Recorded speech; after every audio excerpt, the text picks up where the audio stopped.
I welcome you all once again to this channel Prabhavi education hub में सबका स्वागत करता हूं। एंड इस वीडियो में हम लोग लेसन 7 जो हमारा तमिलनाडु का हिस्ट्री है, तमिलनाडु हिस्ट्री जो कि यूपीएससी या फिर किसी भी स्टेट के सिविल सर्विसेज की तैयारी कर रहे हो तो उसके लिए बहुत ही इंपॉर्टेंट हो जाती है। इसको हम लोग डिस्कस करेंगे इस पर्टिकुलर वीडियो में। ठीक है, लेसन 7 है, लेसन 7 जिसका नाम है post modern India. Post modern India इसका नाम है, इसी को हम लोग डिस्कस करने वाले हैं। तो चलिए एक एक करके देखते हैं। पहला पॉइंट यहाँ पे दिख रहा है कि मतलब इसकी कहानी है कि मौर्य पीरियड के बाद कौन से लोग आए, किन्होंने उस समय जो हमारे भारत में जो राजनीतिक हलचल थी वो कैसी थी, कैसे कुषाण आए, शक आए हमारे कंट्री में, फॉरेन इन्वेशन हुआ, इन सब बारे में डिस्कस करना है। तो देखिए डेथ होता है ना जब अशोका का, तो उसके ऑब्वियसली उसके जो सक्सेसर थे वो काफ़ी पुअर थे, इनफैक्ट वो काफ़ी कमज़ोर थे, दुर्बल थे। तो वो होल्ड नहीं कर पाए। वो जो बड़ा एम्पायर बन गया था अशोका के दौरान, बिंदुसार के दौरान, इन सब के दौरान जो ये एम्पायर बन गया था उसको होल्ड करना बड़ा मुश्किल हो रहा था। और इसी वजह से जो है डिक्लाइन शुरू हो गया अशोका के बाद, बिकॉज उसके बाद के शासक इतने स्ट्रांग नहीं थे। नॉर्थ वेस्ट इंडिया जल्दी ही हाथ से निकल गया, मौर्य एम्पायर के नॉर्थ वेस्ट इंडिया जल्दी ही हाथ से निकल गया। साथ में कई सारे फॉरेन इन्वेशन हुए, सीरीज़ ऑफ फॉरेन इन्वेशन हुए भारत में। इन सारे इन्वेशन के बारे में आगे चल के आपको इसी क्लास में पढ़ने को मिल जाएगा डिटेल में। आगे बढ़ते हैं।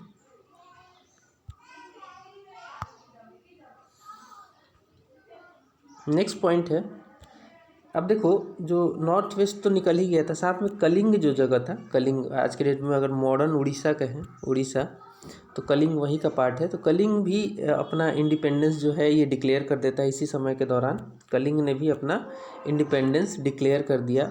सातवाहन जो थे उन्होंने अपना कुछ समय के लिए कहा जाता है भारत में अपने मौर्य पीरियड में मगध में भी इंडिपेंडेंट रूल भी इस्टेब्लिश किया था। तो कलिंग ने अपना इंडिपेंडेंस जो कि मॉडर्न डे उड़ीसा के आसपास है, कलिंग की लड़ाई आपको पता ही होगा, अशोका ने लड़ी थी और जीती थी। और इसी के बाद अशोक का हृदय परिवर्तन भी हो गया था। तो कलिंग ने अपना इंडिपेंडेंस घोषित कर दिया। सातवाहन ने अपना इंडिपेंडेंट रूल भारत में, हमारा जो ये सातवाहन था साउथ के थे ये लोग, इन्होंने भी सम टाइम के लिए, कुछ समय के लिए पटना में, पाटलिपुत्रा में जो कि मौर्य की राजधानी थी, अपना रूल जो है इंडिपेंडेंट रूल इस्टेब्लिश किया था। आगे बढ़ेंगे। नेक्स्ट पॉइंट देखते हैं। This rule was confined to the Gangetic valley. जो अब पर्टिकुलर पोस्ट मौर्यन पीरियड में जो मगध का साम्राज्य था वो गंगा वैली तक ही सीमित हो गया था। पहले ये काफ़ी वाइड स्प्रेड हुआ था, आप मैप में देखोगे तो मॉडर्न डे का अफ़गानिस्तान तक कवर हो चुका था। नीचे पूरा थोड़ा सा साउथ का पार्ट छोड़ के सब कुछ कवर हो चुका था। ईस्ट में भी थोड़ा सा ईस्ट का पार्ट छोड़ के सब कुछ कवर हो चुका था भारत की बात करें तो मॉडर्न पीरियड में। लेकिन ये सब धीरे धीरे डिक्लाइन हो गया अशोका के डेथ के बाद, और ये पोस्ट मॉडर्न पीरियड में गंगेटिक वैली तक ये मगध का साम्राज्य जो है वो सीमित हो गया। ठीक है, आगे बढ़ेंगे।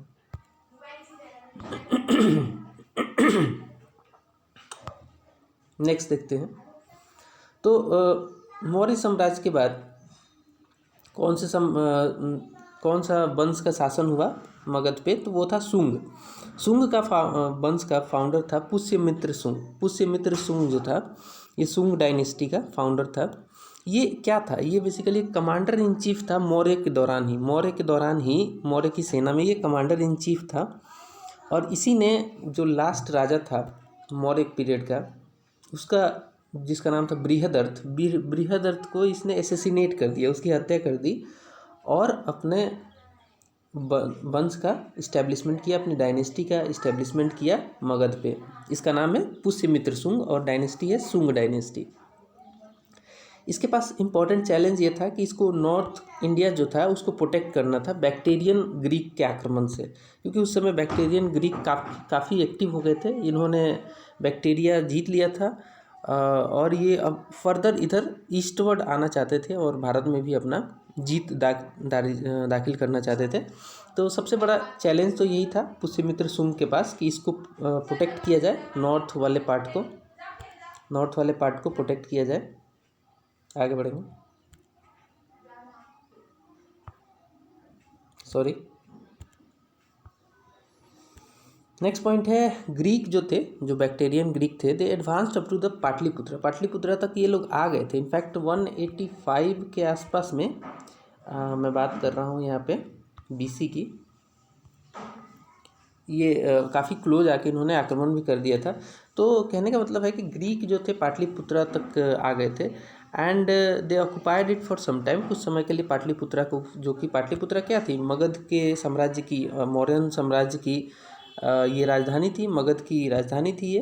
तो यहाँ तक आके इन्होंने कुछ समय के लिए कब्जा भी कर लिया था इसके ऊपर। They fought a campaign against Kharavela of Kalinga who invaded north India. Kalinga का जो राजा था उसका नाम था खारवेल, और इसने जो नॉर्थ इंडिया में इन्वेड किया था। देखो उस समय काफ़ी मौर्य पीरियड के बाद पूरा वो साम्राज्य टूट रहा था, तो जिसको मन करे जहाँ से अटैक करते रहा। तो उसी में खारवेल जो था, खारवेल कहाँ का शासक था, ये क्वेश्चन आता है। ये था कलिंग का। इसने क्या किया, आक्रमण किया ताकि नॉर्थ वाला जो पार्ट था इसको कैप्चर किया जा सके। तो इस चक्कर में बैक्टीरियन भी वहाँ पे ऑलरेडी आए हुए थे, आक्रमण कर रखा था, दोनों के बीच में लड़ाई हो गई। ठीक है, दोनों के बीच में लड़ाई हो गई। चलिए आगे बढ़ेंगे। नेक्स्ट है पुष्यमित्र शुंग ने, जो कि एक स्टाउंच ब्राह्मणिज्म को फॉलो करता था। ये पुष्यमित्र शुंग किसको फॉलो करता था, तो ब्राह्मणिज्म को। ये बौद्ध को या फिर जैन को नहीं फॉलो करता था। ये इंपॉर्टेंट है, ये सवाल आता है कि पुष्यमित्र जो शुंग था वो किस धर्म को बिलोंग करता था, उसका अनुयायी था। तो ये था ब्राह्मणिज्म का। इसने 2 अश्वमेध सैक्रिफाइसेस भी करवाए, और ये बुद्धिज़्म का ये परसिक्यूटर था, सॉरी, मतलब बुद्धिज़्म के काफ़ी इसने बुद्धिज़्म को काफ़ी क्षति पहुंचाई। इसने काफ़ी सारे जो बौद्ध मंक वगैरह थे उनको काफ़ी सारे प्रताड़ना की इसने। काफ़ी सारी बिल्डिंगों को भी कहा जाता है कि इसने तुड़वा दिया था। तो ये परसिक्यूटर था, बुद्धिज़्म के अगेंस्ट था ये Pushyamitra Shunga. Evidence to show that Pushyamitra patronised Buddhist art, but ऐसा नहीं है कि बिल्कुल ही ये वैसा था। परसिक्यूटर तो था, लेकिन कुछ एविडेंस मिलते हैं जहाँ पे ये कहा जाता है कि बुद्धिस्ट आर्ट को भी इसने पैटर्नाइज किया था। आर्ट अलग चीज़ है, देखिए आर्ट किसी का भी हो सकता है। बुद्धिज़्म का आर्ट है, अच्छा लग रहा है तो लोग उसे पसंद करेंगे, लेकिन ओवरऑल अगर देखा जाए तो बुद्धिज़्म के ये अगेंस्ट था।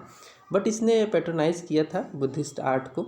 बुद्धिस्ट मोनूमेंट्स भरूच और सांची को इसने रिनोवेट भी किया था। तो ऐसा नहीं कि कहीं कहीं तोड़ा भी था। तो लेकिन वही है ना कि इसकी स्टेबिलिटी आप देख सकते हो कि एक तरफ तो ये बुद्धिस्ट का अगेंस्ट में परसिक्यूशन कर रहा है, और दूसरी तरफ आर्ट को प्रोटेक्ट भी कर रहा है। जैसे कि मोनूमेंट भरूच के पास और सांची के पास भी इसने रिनोवेट करवाया है। ठीक है, रिनोवेट करवाया है। तो जस्ट आपको ये चीज़ ध्यान रखनी पड़ेगी, ये बड़ी इंपॉर्टेंट है कि एक बंदा जो है पुष्यमित्र शुंग, ये बुद्धिज़्म का परसिक्यूटर भी है, लेकिन भरूच और सांची जैसे मोनूमेंट्स में ये रिनोवेशन भी करवाता है।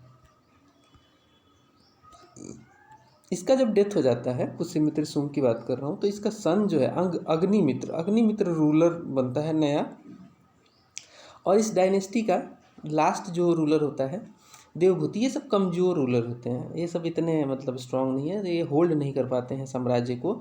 देवभूति को की हत्या कर देता है कौन, उसका मिनिस्टर, जिसका नाम है वसुदेव कन्व, और कन्व डायनेस्टी की इस्टेब्लिशमेंट हो जाती है। फिर से सुनना, देवभूति जो कि लास्ट रूलर रहता है शुंग डायनेस्टी का, उसकी हत्या उसका ही एक मिनिस्टर वसुदेव कन्व कर देता है, और कन्व डायनेस्टी की इस्टेब्लिशमेंट हो जाती है।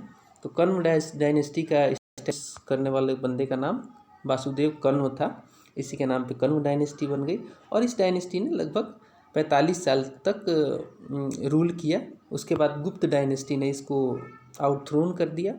ठीक है, गुप्त डायनेस्टी ने कन्व डायनेस्टी को आउटथ्रोन कर दिया, और फिर से एक मतलब अच्छा साम्राज्य, गुप्तों का साम्राज्य इस्टेब्लिश हो गया भारत में। आगे बढ़ेंगे। Again they revived Brahmanism. मैं बात कर रहा हूँ सुंग डायनेस्टी की। सुंग वालों ने किसके फॉलोअर थे, तो ये स्टाउंच फॉलोअर थे ब्राह्मणिज्म के। हॉर्स सैक्रिफाइस को अगेन उन्होंने रिवाइव किया था। अब देखो एक कहानी बता दूँ कि बुद्ध और जैन ये सब ब्राह्मणिज्म के अगेंस्ट थे, तो इन्होंने क्या किया, अपने अपने धर्म ला दिए, बुद्धिज़्म जैनिज़्म। और इसमें बोलते थे कि हॉर्स सेक्रीफाइस, ब्राह्मणिज्म का जो नियम जो फॉलो करते हैं, प्रीस्ट का जो वर्चस्व हो गया, वो सब गलत है। तो ये डिक्लाइन हो गया था बुद्ध और जैन के समय में, ब्राह्मणिज्म डिक्लाइन हो गया था। लेकिन फिर से रिवाइव करने का श्रेय जाता है सुंगों को। सुंगों ने फिर से इसे रिवाइव किया और हॉर्स सेक्रीफाइस वगैरह फिर से शुरू कर दिया था। Growth of Vaishnavism and Sanskrit language भी इसी पीरियड में माना जाता है। बैस्वनिज्म मतलब ऐसे लोग जो विष्णु की के फॉलोअर थे, उनका भी ग्रोथ हुआ। साथ में संस्कृत लैंग्वेज भी काफ़ी ज़्यादा इसमें विकसित हुई। A brilliant anticipation of golden age of Gupta. तो कहा जाता है कि सुंग डायनेस्टी जो थी, सुंग वंश का जो इस्टेब्लिशमेंट, जो शासन रहा, वो एक एंटिसिपेशन था गोल्डन एज जो कि आगे चल के आने वाला था गुप्तों का। सातवाहन जो कि डेक्कन के थे शासक के सातवाहन। जब मौर्य जब डिक्लाइन हुआ तो 450 साल तक कहा जाता है कि ये शासन किया इन्होंने डेक्कन में। And they were known as Andhras. इनको मॉडर्न आंध्रा, जो आंध्र प्रदेश है, वहीं पे ये लोग शासक थे, और इनको आंध्राज कहा जाता था, सातवाहनों को आंध्राज। पुराण और इनक्रिप्शन में इनका सोर्स मिलता है, इनके हिस्ट्री का, सातवाहन के हिस्ट्री का पुराण और कई सारे इनक्रिप्शंस मिले हैं हमें कंट्री में, उनमें इसका सोर्स मिलता है। वो कहाँ मिले मैं आपको बता दूंगा आगे चल के, ठीक है, डिटेल में पढ़ने को मिलेगा, डोंट वरी। अब सातवाहन के बारे में थोड़ा सा और जानते हैं। इनक्रिप्शन नासिक में इनका, नासिक और नानागढ़ में इनका इनक्रिप्शन मिला है। तो सातवाहनों का इनक्रिप्शन कहाँ मिला है, इंपॉर्टेंट है, ये देख लीजिए, नासिक और नानागढ़ में इनका इनक्रिप्शन मिला है। और उन इनक्रिप्शन में बेसिकली गौतमी पुत्र सतकर्णी के कई सारे नाम लिखे गए हैं, मतलब कई जगह लिखा गया है गौतमी पुत्र सतकर्णी। तो शायद इस डायनेस्टी का सबसे जो प्रबल शासक था, जो सबसे महान योद्धा था, वो था गौतमी पुत्र सतकर्णी, और गौतमी इनकी माता का नाम था। तो ये सातवाहन जो शासक थे ना, ये अपनी माता का नाम अपने नाम से पहले लगाते थे, गौतमी पुत्र सतकर्णी। इसके क्वाइंस भी हमें मिले हैं, ठीक है। चलिए आगे बढ़ेंगे। फाउंडर जो था सतवाहन वंश का, उसे माना जाता है सिमुक का नाम लिखना। अगर आपके एग्जाम में क्वेश्चन आ जाए कि सतवाहन डायनेस्टी का फाउंडर कौन था, तो उसका फाउंडर था सिमुक उसका फाउंडर था। He was succeeded by Krishna इसका सक्सेसर था सिमुक का। एंड इसके दौरान जो था किंगडम जो था वो नासिक तक फैला हुआ था। नासिक नेक्स्ट। इसके अगला जो शासक था कृष्ण के, वो था श्री सतकर्णी, जिसको मैं बात कर रहा हूँ, गौतमी पुत्र श्री सतकर्णी, उसके अगला शासक था। तो सबसे पहला सिमुक के बाद कृष्णा के बाद श्री सतकर्णी, ठीक है। सतकर्णी ने वेस्टर्न मालवा और बेरार के एरिया को भी कैप्चर कर लिया। वेस्टर्न मालवा और बेरार को, मतलब अपना जो, मान लो ये जैसे इंडिया है, छोटा सा मैं आपको ओवरव्यू देता हूँ, सॉरी, मान लो ये इंडिया है, रफ मैं बनाऊंगा, तो ऐसे ही बना रहा हूँ रफ। हम लोग साउथ के बारे में डिस्कस करना चाहते हैं। तो यहाँ पे था सातवाहन, मॉडर्न जो आंध्रा था, ये सातवाहन डायनेस्टी थी, ठीक है। इस डायनेस्टी ने अपना श्री सतकर्णी के दौरान ये जो इसके नॉर्थ वाला एरिया था, जिसे हम मालवा कहते हैं, मालवा और बेरार यहीं पे, मालवा और बेरार वाले रीजन को भी कैप्चर किया इन्होंने, किसने, श्री सतकर्णी ने। और इस विजय के बाद अश्वमेध यज्ञ भी इसने किया, अश्वमेध सेक्रीफाइस भी इसने किया है, ठीक है। आगे बढ़ेंगे।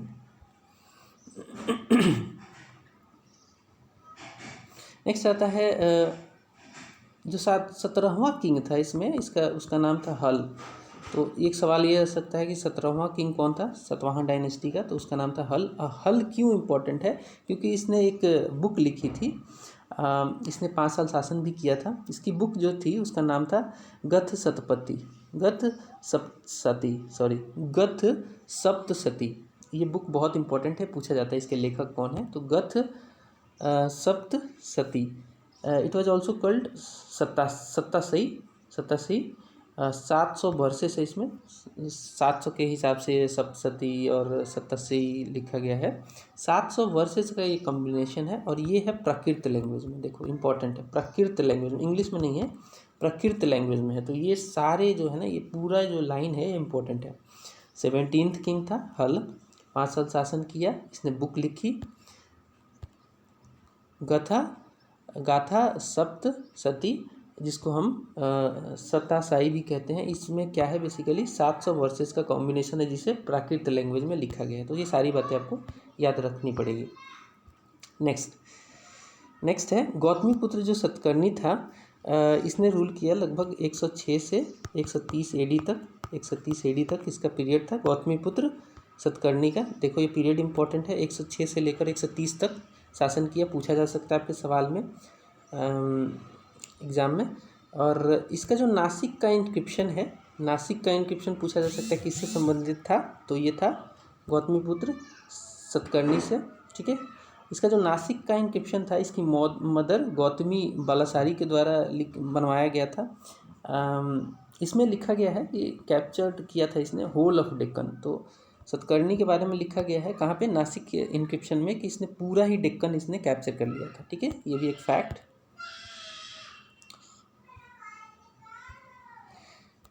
इसकी जो विक्ट्री थी वो नागापना के ऊपर भी थी, जो कि रूलर था मालवा का। मैंने बताया था कि आपको सतकर्णी ने मालवा के ऊपर कब्जा कर लिया था, बेरार के ऊपर कब्जा कर दिया था। तो मालवा का शासक कौन था, नागपना था मालवा का शासक, इसको जीत लिया इन्होंने।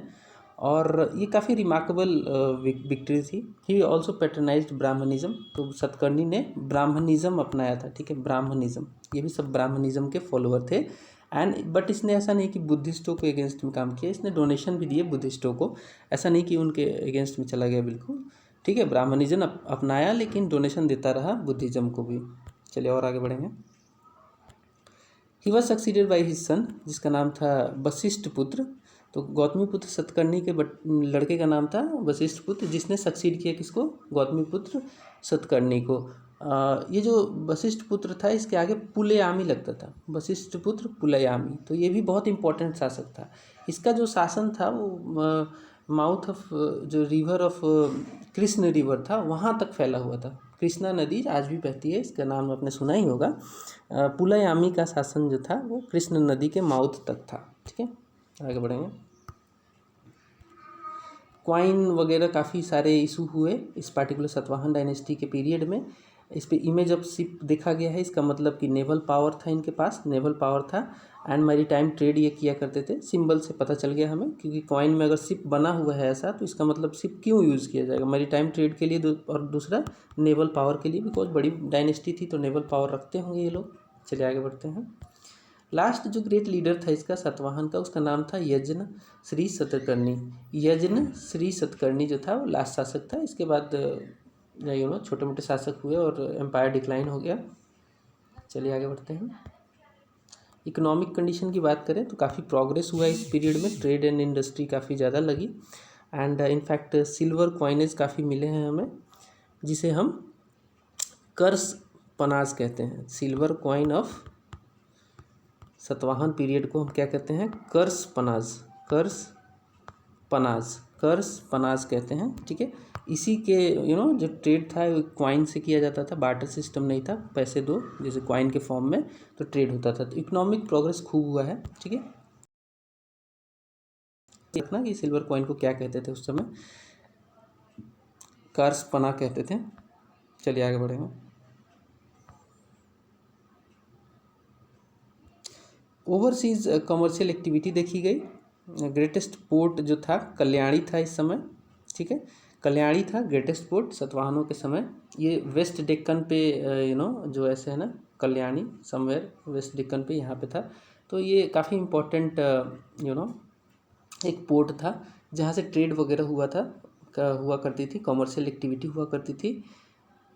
गंध कसेला और गंजम जो थे, गंध कसेला और गंजम समवेयर यहाँ पे थे। ये दोनों भी ट्रेड जो पोर्ट थे ये ईस्ट साइड पे थे।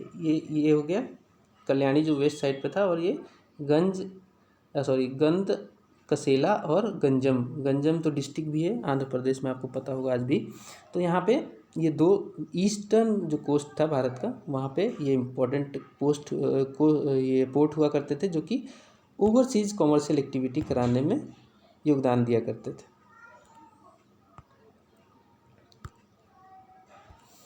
कल्चरल कंट्रीब्यूशन क्या रहा सातवाहनों का, बहुत इंपॉर्टेंट रहा, बिकॉज इन्होंने कई सारे चैत्य और विहार जो कि इम्पॉर्टेंट थे बुद्धिस्ट मॉन्क्स वगैरह के लिए, ये इन्होंने निर्माण कराए। इन्होंने कई सारे विलेज लैंड्स वगैरह बुद्धिस्ट मॉन्क को दिए। हालांकि ये ब्राह्मण थे, सब ब्राह्मणिज्म को फॉलो करते थे, लेकिन इन्होंने काफ़ी कंट्रीब्यूशन बुद्धिस्ट फील्ड में भी दिया, लैंड वगैरह देना, जैसे कि बिहार बनाना, चैत्य बनाना। वसुमित्र पुत्र पुलियामी की बात करें, सॉरी तो कहा जाता है कि he repair the old Amaravati stupa. जो देखिए अमरावती स्तूपा जो है वो आंध्र प्रदेश में इसके साक्ष्य मिले हैं। हालांकि ये स्तूपा बिल्कुल ही तहस नहस हो चुकी है, महज इसका गेट ही थोड़ा बहुत बचा हुआ था, वो भी गिरे हुए अवस्था में मिला है। तो अमरावती स्तूपा का जो है निर्माण ऐसा कहा जाता है कि उसको रिपेयर कराने का काम पुलयामी ने किया था। कौन से पुलयामी ने? तो वशिष्ठ पुत्र पुलयामी ने अमरावती स्तूपा, जो कि आंध्र प्रदेश में स्थित है, इसके साक्ष्य मिले हैं हमें। काफ़ी ज़्यादा ये क्षतिपूर्ण हो गया है, इसका मतलब बिल्कुल खंडहर टाइप का है, कुछ ज़्यादा इसमें है नहीं, लेकिन इसके साक्ष्य हैं। तो इसको कहा जाता है कि इसका जो है रिपेयर करवाया था इसको पुलयामी ने। आगे बढ़ेंगे।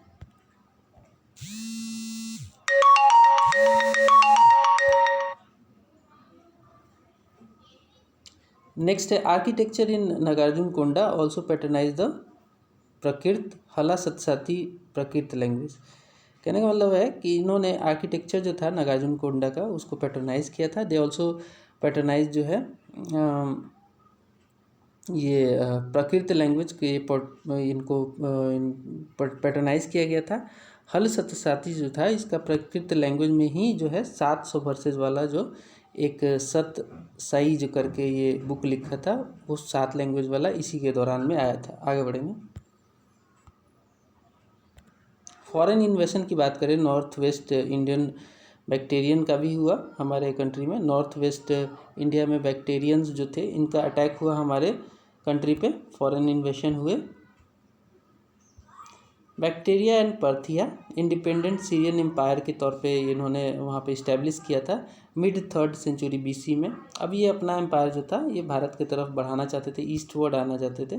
ठीक है, ये सीरियन एम्पायर जो है वहाँ बैक्टीरिया और पर्थिया हुआ करते थे। काफ़ी इन्वेसिव लोग थे, काफ़ी मतलब इन्वेशन में बिलीव करते थे, अपने साम्राज्य का विस्तार कर रहे थे 3rd सेंचुरी BC में। उसी दौरान में इन्होंने भारत पे भी आक्रमण किया। भारत में आक्रमण करने वाला जो व्यक्ति था उसका नाम था डेमिट्रियस। डेमिट्रियस जो था ऐसा कहा जाता है कि इसने पटना में भी आक्रमण किया था 185 BC के आसपास में। ठीक है, डेमिट्रियस जो था the Greek ruler of bacteria invaded Afghanistan and Punjab and occupied them. उसके अलावा ये भारत में भी आके पटना तक ये आ गया था।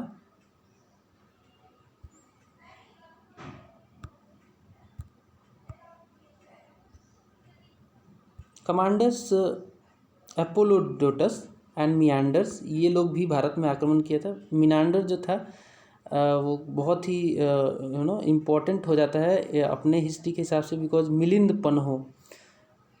पन्हो का जो एक बेसिकली चर्चा थी ये बुद्धिस्ट मॉन्क और मिनांडर के बीच में। इसके बारे में आगे मैं आपको बता दूंगा, डोंट वरी, तब तक के लिए आप सुनते रहो। मिनांडर भी था, ये बैक्टीरियन था, इसने भी एक बेसिकली कमांडर था इनके शासकों का। एपोलोडोटस भी एक कमांडर था। ये सब भारत में आक्रमण किया था इन्होंने। तो एपोलोडोटस का देख लीजिए, he conquer the Sindh and march up to Ujjain. Ujjain तक आ गया था एपोलोडोटस। ठीक है, एपोलोडोटस सिंध को कैप्चर करके उज्जैन तक आ गया था। अगर बात करें मिनांडर की, तो मिनांडर जो था ये इसने मथुरा तक अपना रूल इस्टेब्लिश कर लिया था, मथुरा तक पहुंच गया था Menander. He also tried to capture Pataliputra. He was stopped by Vasumitra the grandson of Pushyamitra Shunga. तो लगभग वसुमित्र ने, जो कि पुष्यमित्र सुंग का ग्रैंड सन था, उसने रोक दिया मिनांडर को, लेकिन मिनांडर का जो वर्चस्व था वो मथुरा तक कायम हो गया था। ठीक है, नेक्स्ट देखते हैं।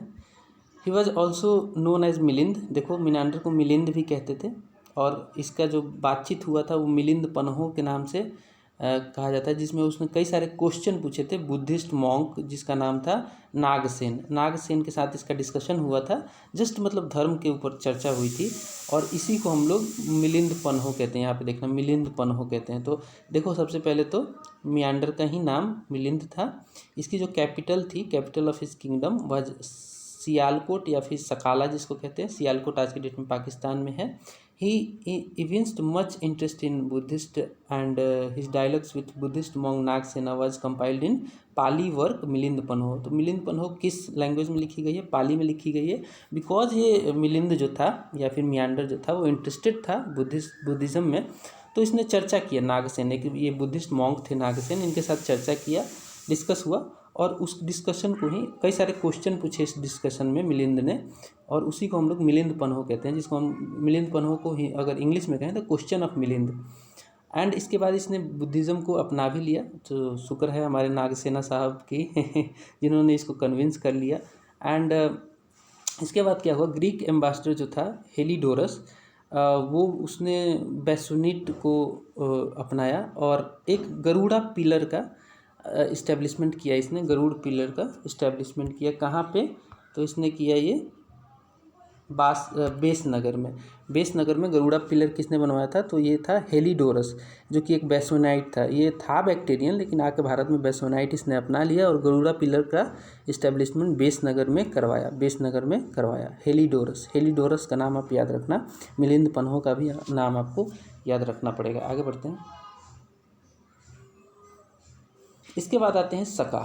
शक जो थे ये कहा जाता है कि दे वर स्केथियंस एंड बैक्टीरिया एंड पर्थिया के द्वारा अटैक किए गए ये, and they captured from the Greek. तो शक जो थे स्केथियन पे अटैक करके, जो कि बैक्टीरिया और पर्थिया के पास था, उसको इन्होंने छीन लिया। शक जो थे मैं फिर से बता रहा हूँ, स्केथियंस जो था, शक को ही स्केथियन कहते हैं। इन्होंने अटैक किया बैक्टीरिया और पर्थिया के ऊपर, और बैक्टीरिया और पर्थिया जो था ग्रीक का पार्ट था, ग्रीक से इन्होंने छीन लिया। ठीक है, शक को ही स्केथियन कहते हैं। इन्होंने बैक्टीरिया और पर्थिया पे अटैक किया जो कि ग्रीक के अंडर था, और ग्रीक से इन्होंने छीन लिया। ठीक है, छीन लिया। अब देखो इनका बैकग्राउंड है, इसके बाद ये इंडिया भी आएंगे, देखना। इसके बाद है gradually they extended their rule over north western India. यहाँ पे देखो ये आ गया ना, नॉर्थ वेस्टर्न इंडिया में इन्होंने अपना रूल एक्सटेंड भी किया। 2 डिफरेंट ग्रुप्स में ये शासन करते थे। इनका जो मतलब 2 कमांड की तरह मान सकते हो, 2 जगह पे। नॉर्थन जो इनका स्त्रपा था, स्त्रप बोलते थे इसको, ठीक है, स्त्रप बोलते थे, वो तक्षशिला में था, और वेस्टर्न जो स्त्रप था वो महाराष्ट्र में था। 2 जगह से ये लोग रूल करते थे, जिसको स्त्रप कहा जाता है। एक नॉर्दर्न स्त्रप, एक वेस्टर्न स्त्रप। नॉर्दर्न स्त्रप का जो मुख्यालय था वो था तक्षशिला, और वेस्टर्न स्त्रप जो था वो बेसिकली वो महाराष्ट्र के ऊपर रूल करने के लिए बनाया गया था। तो शकों का आप 2 चीज़ याद रखना, नॉर्दर्न स्त्रप और वेस्टर्न स्त्रप कहाँ कहाँ था, चूँकि ये इंडिया से रिलेटेड है तो पूछा जा सकता है। नेक्स्ट देखते हैं। They were founder in India first century BC was Maues. तो जो सका का जो फाउंडर माना जाता है वो मॉस को माना जाता है, MAUES, जो कि सन था अजेज वन का। ठीक है, ही was also the founder of Vikram era का भी फाउंडर एजेज वन को ही माना जाता है। नेक्स्ट पॉइंट देखते हैं। शक जो थे वो तक्षशिला पे जो पहले जो पर्थियन का शासन था उसको ओवरथ्रो करके तक्षशिला इन्होंने छीना था। तो मैंने यहाँ बताया ना, बैक्टीरिया और पर्थिया पे अटैक करके ये दोनों छीन लिया था, और पर्थियन का शासन तक्षशिला तक था, तो उनको भी छोड़ना पड़ा तक्षशिला, और ये शकों के हाथ में तक्षशिला आ गया। यहाँ पे आगे बढ़ेंगे। नेक्स्ट पॉइंट है कुषाण से रिलेटेड। कुषाण भारत में आते हैं। तो शक से रिलेटेड इतने ही पॉइंट है, बहुत ज़्यादा इंपॉर्टेंट पॉइंट यही है इसमें कि नॉर्दर्न स्त्रापा तक्षशिला में था और वेस्टर्न स्त्रापा इनका महाराष्ट्र में था। ठीक है, इसके अलावा अगर बात करें कुषाणों की, एक इम्पॉर्टेंट शासक भी जान लो शकों का, तो ये था अजेज वन। इसके अलावा कुषाण जो थे, कुषाण इनको कहा जाता है कि ये यूची ट्राइब थे, देवर ब्रांच ऑफ यूची ट्राइब। इनका ओरिजिनल होम माना जाता है सेंट्रल एशिया। इन्होंने बैक्टीरिया को डिस्प्लेस किया, बैक्टीरिया से शकों को डिस्प्लेस किया। अब देखो सीक्वेंस में शासन होता है, जैसे शक आ गए थे, अब बैक्टीरिया में बैक्टीरिया छीन लिया था इन्होंने, तो कुषाणों ने शकों को भगा दिया वहाँ से और बैक्टीरिया अपने कब्जे में ले लिया। ठीक है, बैक्टीरिया अपने कब्जे में ले लिया। देन काबुल वैली तक सीज कर लिया इन्होंने। गांधार रीजन जो था वो काबुल के आसपास के एरिया को ही गांधार रीजन कहते हैं, उस वहाँ तक आके इन्होंने कब्जा कर लिया। इसके अलावा कुजुल कडफिसस जो था या फिर कडफिसस प्रथम, इसने कई सारे क्वाइंस भी इशू किए। इसका लड़का था बीमा कडफिसस या फिर कडफिसस द्वितीय, इसने कनकर कर लिया north western India as far as Mathura तक। तो देखो कडफिसस द्वितीय जो था इसने नॉर्थ वेस्टर्न इंडिया या फिर कह सकते हो कि नॉर्थ वेस्टर्न इंडिया के साथ साथ ये मथुरा तक का पार्ट इसने कैप्चर कर लिया। किसका लड़का था? तो कडफिसस प्रथम का लड़का था। ठीक है, कडफिसस प्रथम जो था वो गांधार तक सीमित था, लेकिन इसका लड़का जो था ये मथुरा तक आ गया। तो कुषाण देखो अब धीरे धीरे भारत में फैल गए थे। लेकिन कुषाणों का सबसे महान शासक आप मुझे कमेंट करके बता देना, हालांकि आगे मिल जाएगा आपको, कनिष्क था। ठीक है, नेक्स्ट है they issued gold coin also title like lord of whole world. ये अपने मतलब जो गोल्ड कॉइन इशू करते थे ना, उस पर टाइटल लगाते थे कि हम लोग पूरे वर्ल्ड के शासक हैं, वी आर लॉर्ड, वी हम भगवान हैं, we are lord of whole world and but this basically they were devotee of lord Shiva. देखो कडफिसस द्वितीय वगैरह ये सब डिवोटी थे लॉर्ड शिवा के। तो क्या इसका मतलब कनिष्क भी लॉर्ड शिवा का ही डिवोटी था? तो नहीं, कनिष्क ने बाद में बुद्ध धर्म अपना लिया था। कनिष्क जो है वो बुद्ध धर्म से बहुत ही इम्पोर्टेंट एक नाम जुड़ता है, जिसने चौथी संगति भी करवाई थी। बौद्धिस्ट काउंसिल जो था चौथा, उसका आयोजन इसी के दौरान हुआ था, कनिष्क के दौरान। तो कनिष्क सबसे इम्पोर्टेंट नाम है, मोस्ट इम्पोर्टेंट नाम है कुषाणों में। He was the founder of शक एरा। तो कहते हैं ना शक एरा की स्थापना किसने की थी, किसने शुरू किया था? शक संवत या फिर शक एरा। तो ये किया था कनिष्क ने, और ये किया था इसने शासन अपना करते ही लेते ही शपथ लेते ही इसने 78 AD में ही शक एरा की या फिर शक संवत की शुरुआत कर दी थी। शक संवत की शुरुआत कर दी थी किसने? कनिष्क ने। अगला नाम आएगा आपको, कनिष्क ने कॉन्केस्ट किया क्या? इसने अफ़गानिस्तान तक अपना वर्चस्व बढ़ा लिया। गांधार रीजन पे कब्जा था इसका, और पंजाब रीजन पे तो कब्जा था ही, सिंध पे भी था। ठीक है, तो इसका ये साम्राज्य आपको थोड़ा सा नज़र में रखना चाहिए। Afghanistan, Gandhara, Sindh, Punjab, basically northern part, ये नीचे नहीं आया। कनिष्क का शासन ऐसा नहीं था कि नीचे पटना तक आ गया हो, ऐसा नहीं था। ये ऊपर के रीजन में आप मथुरा तक मान सकते हो। इसके अलावा ये अफ़गानिस्तान, गांधार, सिंध, पंजाब वगैरह पे भी ये शासन किया इन्होंने। नेक्स्ट है he also conquered Magadha. Magadha को कॉन्कर किया इसने। मगध का जो पावर था पाटलिपुत्र और बोध गया तक ये इसका पावर फैल गया था। ठीक है, लेकिन ये ज़्यादा दिन तक चला नहीं। हालांकि कल्हण जो था, जो कि कनिष्क कश्मीर पे इन्वेड किया और उसको ऑक्युपाई कर लिया। ठीक है, कल्हण की जो रचना थी राजतरंगिणी कल्हण ने लिखी थी। ठीक है, ये कनिष्क के बारे में इम्पोर्टेंट सोर्स बन जाता है। कल्हण एक मतलब लेखक था कल्हण, इसने राजतरंगिणी लिखी थी, और राजतरंगिणी में ही कश्मीर पे जो अटैक हुआ था कनिष्क का, और कनिष्क ने कश्मीर को ऑक्युपाई कर लिया था, उसी में ये सारी चीज़ें मिलती हैं हमें। इसके क्वाइंस भी मिले हैं मथुरा में, श्रावस्ती में, कौशाम्बी में और बनारस वगैरह में भी मिले हैं। ठीक है, ये ऑल्सो फाउट चाइनीज़ के अगेंस्ट में भी इसने लड़ाई लड़ी। फर्स्ट एक्सपीडिशन जो था इसका, उसमें ये बेचारा हार गया जब चाइना पे अटैक किया इसने। उस समय चाइनीज़ जो जनरल था वो पंचो ने इसको हरा दिया। ठीक है, लेकिन दूसरी बार अगेन इसने अटैक किया। सेकेंड एक्सपीडिशन में अगेन ये अटैक किया और सक्सेसफुल रहा, जीत गया ये। इसका जो लड़का था पंचो का, जिसका नाम था पन्यांग, वो हार गया बेचारा, और इसने श्रीलंका का जो टेरिटरी है कासगढ़, यारकंद और खोतान जो है उसको अपने एम्पायर में इसने, चाइना का जो पार्ट है कासगढ़, यारकंद और खोतान, इसको इसने भारत में मिला लिया था। तो एक इम्पॉर्टेंट ये पॉइंट हो जाता है कि पूछा जा सकता है किसने चाइनीज़ जनरल पंचो से लड़ाई लड़ी थी, तो वो कनिष्क था। और किसने द्वितीय एक्सपीडिशन में पंचो के लड़के जिसका नाम था पन्यांग उसको हराया था, तो वो भी कनिष्क ही था। वो भी कनिष्क ही था। ठीक है, इतनी जानकारी आपको बहुत है इस पर्टिकुलर कनिष्क से रिलेटेड। और आगे बढ़ते हैं,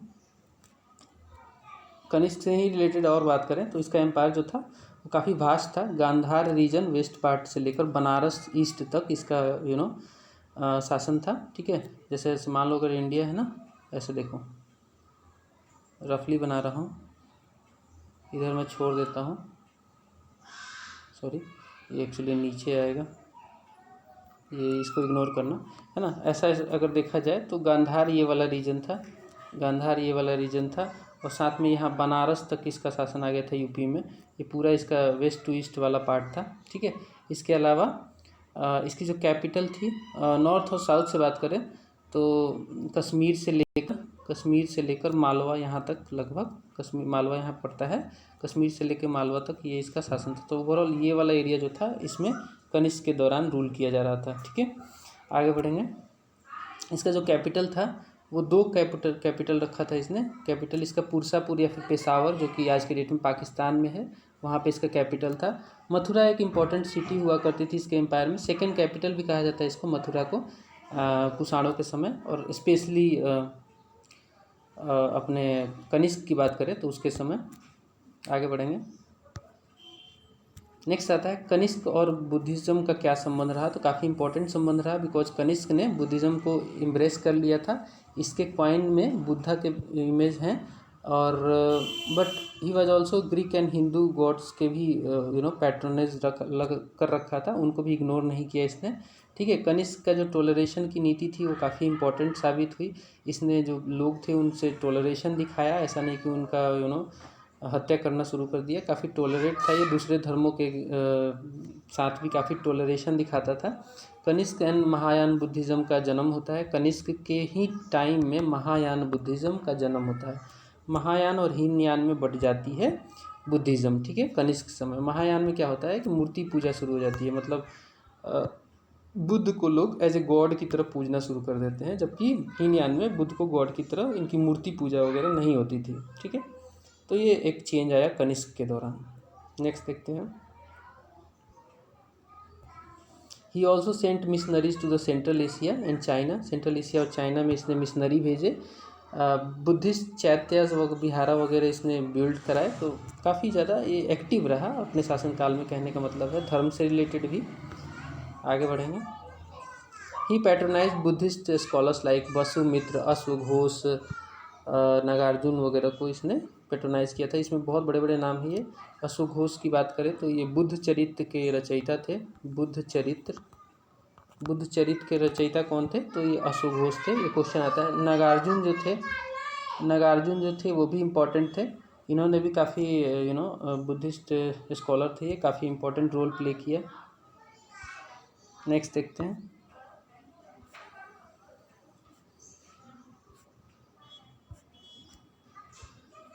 he convened the fourth Buddhist council. Fourth Buddhist council convene किया था इन्होंने। बुद्धिस्ट थियोलॉजी और डॉक्ट्रिन भी इन्होंने फैलाई थी।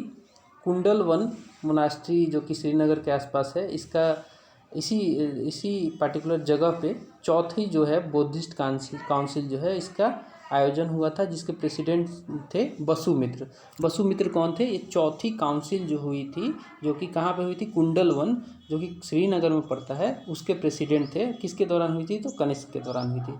त्रिपिटक और महायान डॉक्ट्रिन इसी समय में फाइनल शेप में आया। त्रिपिटक और महायान डॉक्ट्रिन जो है इसी समय में फाइनल शेप में आया। त्रिपिटक क्या है?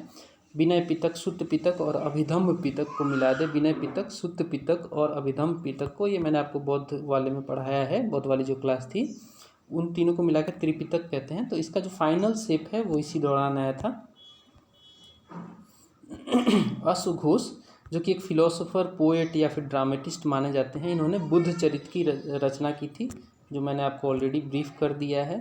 नेक्स्ट है फेमस फिजिशियन चरक, इसी दौरान थे, काफ़ी फेमस हुए और ये पैट्रोनाइज किए गए कनिष्क के द्वारा। चरक का नाम जब भी आए तो कनिष्क से जोड़ना। चरक जो थे पैट्रोनाइज किए गए थे कनिष्क के द्वारा। ये फिजिशियन थे, ये इन्होंने काफ़ी ज़्यादा सर्जरी भी की थी, मतलब उस समय में सर्जरी होती थी भारत में, और इसीलिए कहा जाता है कि भारत दुनिया को सर्जरी समझाने वाला देश है। मतलब सर्जरी का जन्म जो है वो भारत से ही होता है, और चरक संहिता उसमें सर्जरी के बारे में डिटेल में लिखा गया है। गांधार आर्ट का भी डेवलपमेंट हुआ। गांधार आर्ट और मथुरा कला, ये दो आर्ट थे, ये बेसिकली कुषाणों के समय ही डेवलप हुए थे।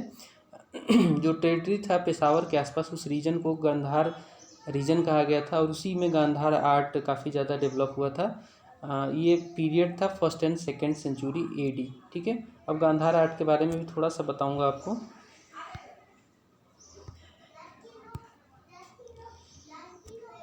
गांधार आर्ट जो था, it was originated during the rain of Indo Greek rulers. Real patterns इसके शक और कुषाणों को माना जाता है, पर्टिकुलरली कनिष्क को। It was a blend of Indian and Greco Roman elements. तो कहा जाता है कि गांधार जो आर्ट था उसमें जो था उसमें blend of Indian and Greco और इंडियन एलिमेंट्स को मिला के ये बनाया गया था गांधार आर्ट। ठीक है, इसके अलावा बात करें अगर तक्षशिला और पेशावर की, तो several places of north west India में ये फैला हुआ था। ठीक है, आगे बढ़ेंगे। काफ़ी ज़्यादा स्कल्पचर्स ऑफ बुद्धा वगैरह बनाए गए गांधार आर्ट में, जो कि वेरियस साइज़ के मिले हैं, शेप्स के, पोस्चर्स के मिले हैं। बुद्धा का बर्थ जो है और उनका जो रिनंसिएशन है, इसका प्रीचिंग का, ये सब मेंशन किया गया है उसमें। ठीक है, आगे बढ़ेंगे।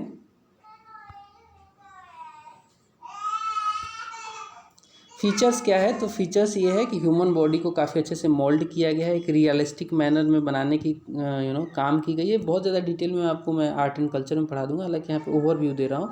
तो गांधार पीरियड में, गांधार आर्ट में जो ह्यूमन बॉडी है उसको बहुत अच्छे से शेप किया गया है, माइन्यूट अटेंशन दिया गया है इसके फिजिकल फीचर्स जैसे कि मसल, मुस्टैच, करली हेयर वगैरह पर काफ़ी ध्यान से बनाया गया है इसको। थिक ड्रैपरी, मतलब जो ड्रैपरी होता है, जो पल्लू लेते हैं ना, पल्लू, वो गौतम बुद्धा आप देखते होंगे कि एक पल्लू रखते थे अपने छाती के आसपास, तो ड्रैपरी जो था वो बहुत अच्छे से बनाई गई है। लार्ज एंड बोल्ड फोल्ड्स दिए गए हैं उसमें।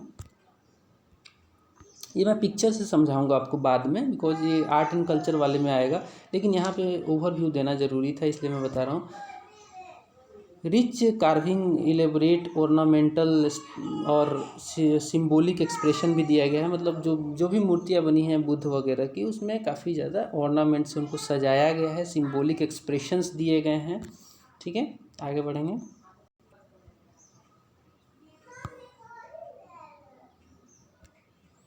The main theme was new form of Buddhism, that is Mahayanism. कहने का मतलब है कि गांधार आर्ट में मेन थीम क्या पकड़ा गया है, वो महायान को पकड़ा गया है, बिकॉज महायान में मूर्ति पूजा शुरू हो गई थी, तो उसको ही पकड़ के मेन थीम रख के इसको आर्ट इसमें किया गया है। Evolution of an image of Buddha, ठीक है, जो मैंने अभी बता दिया कि बुद्ध की मूर्तियाँ आप लोग बना के उसकी पूजा करने लग गए थे। नेक्स्ट है monasteries were also built from 1st to 4th AD। Dunes इनके मिले हैं हमें, ठीक है, मोनास्ट्रीज़ के, जो कि बिल्ट किए गए हैं 1st से 4th सेंचुरी AD के आसपास में इसके ड्यून्स मिले हैं। 15 ऐसी मोनास्ट्रीज़ हमें मिली हैं। नेक्स्ट है बुद्धिस्ट स्तूपा, जो है वो ग्रीको रोमन आर्किटेक्चरल इम्पैक्ट के बहुत ज़्यादा अच्छे एग्जाम्पल हैं ग्रीको रोमन आर्किटेक्चरल इम्पैक्ट के। हाइट रेज्ड एंड ऑर्नामेंटेशन इसमें किया गया है, मतलब बड़ी बड़ी मूर्तियाँ बनाने लग गए थे और उसको उसमें आभूषण वगैरह से सजाने लग गए थे। नेक्स्ट देखते हैं मथुरा स्कूल ऑफ आर्ट। अब हमने गांधार डिस्कस कर लिया, मथुरा डिस्कस कर लेते हैं। मथुरा, ये बेसिकली मथुरा आपको पता ही यूपी में पड़ता है, और ये इसका भी पीरियड था 1st सेंचुरी AD के आसपास में। यहाँ पे इंडिजीनस लाइन्स बनाए गए। बुद्धा इमेज जो है काफ़ी ज़्यादा स्पिरिचुअल फीलिंग के साथ उनके फेस को ज़्यादा ध्यान दिया गया है और उसमें स्पिरिचुअल फीलिंग लाने की कोशिश की गई है। हालांकि मसल्स, मुस्टैच वगैरह, ये सब ड्रैपरी वगैरह बहुत अच्छे से नहीं बनाई गई हैं, लेकिन स्पिरिचुअल फीलिंग लाने की, फेस पे दिखाने की कोशिश की गई है मथुरा स्कूल ऑफ आर्ट में। तो डिफरेंस यही हो जाता है, जो गांधार है उसमें उनके हर एक माइन्यूट बॉडी के पार्ट को, जैसे मसल, जैसे कि ड्रैपरी जो ओढ़ाया हुआ है उन्होंने उस पर, इसके अलावा उनके मूँछें, इन पे बहुत ज़्यादा ध्यान दिया गया है। लेकिन मथुरा में बस फेस पे एक ऐसा लुक देने की कोशिश की गई है कि मान लीजिए जैसे कि वो स्पिरिचुअल फेस हो, ठीक है, sorry, spiritual face feeling in his face which was largely absent in Gandhara school. हाँ, गांधार स्कूल में जो एब्सेंट था वो यहाँ पे देने की कोशिश की गई है। ठीक है, आगे बढ़ते हैं।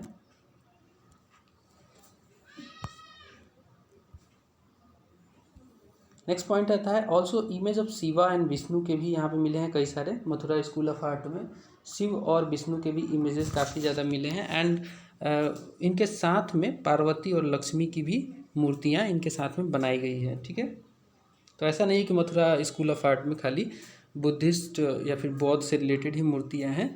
विष्णु और शिव की भी मूर्तियाँ हैं जिनके साथ में पार्वती और लक्ष्मी की भी मूर्तियाँ उनके साथ में बनाई गई हैं। इसके आगे बात करें तो फीमेल फिगर्स जैसे कि यक्षिणी, अप्सरा ब्यूटीफुली कार्व्ड की गई हैं। जो यक्षिणी होती हैं जिन्हें कहा जाता है कि नॉर्मल स्त्री से ऊपर स्त्री होती है। अप्सरा की भी बहुत सारी ब्यूटीफुली कार्व्ड इमेजेस जो हैं वो बनाई गई हैं। इसके अलावा नेक्स्ट पॉइंट है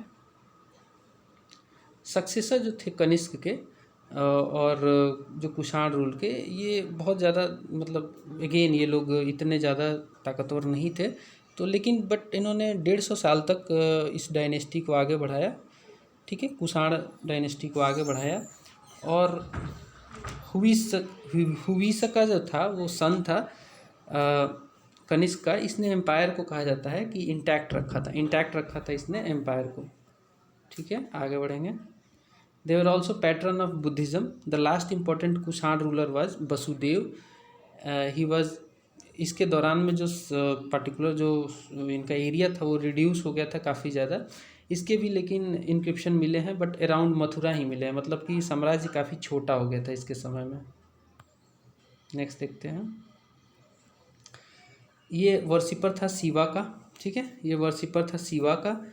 इसके बाद जो है वो पिटी मतलब छोटे छोटे कुषाण प्रिंसेस हुए जिनकी इम्पोर्टेंट इतनी ज़्यादा नहीं है हिस्ट्री, कुछ इन्होंने किया ही नहीं, नल्ले थे ये। तो संगम एज आ जाएगा इसके बाद, जो कि मैं आपको अगले वीडियो में पढ़ा दूंगा। मौर्यन पोस्ट मौर्यन इंडिया इतना ही था। ठीक है, जिसमें हमने देखा जो अटैक हुए, फॉरेन अटैक हुए, इन्वेशन हुए, जिसमें कि शक, कुषाण, है ना, इनके बारे में आपने डिटेल में पढ़ा। इसके अलावा आपने जाना सातवाहनों का भी रूल चला और बहुत सारी बातें आपने जानी आर्ट एंड कल्चर से रिलेटेड। मथुरा आर्ट जाना आपने गांधार आर्ट जाना, तो ये सब बहुत इंपॉर्टेंट है, इससे सवाल बनते हैं, तो ध्यान से इसको आपको पढ़ना है। इसका PDF मैं प्रोवाइड कर दूंगा, PDF लेके आपको रिवाइज करते रहना है। बहुत ज़्यादा किताब आपको नहीं पढ़नी है, मैं जो पढ़ा रहा हूँ उसी के सोर्स से आपकी तैयारी हो जाएगी। मिलते हैं अगले वीडियो में, तब तक के लिए नमस्कार।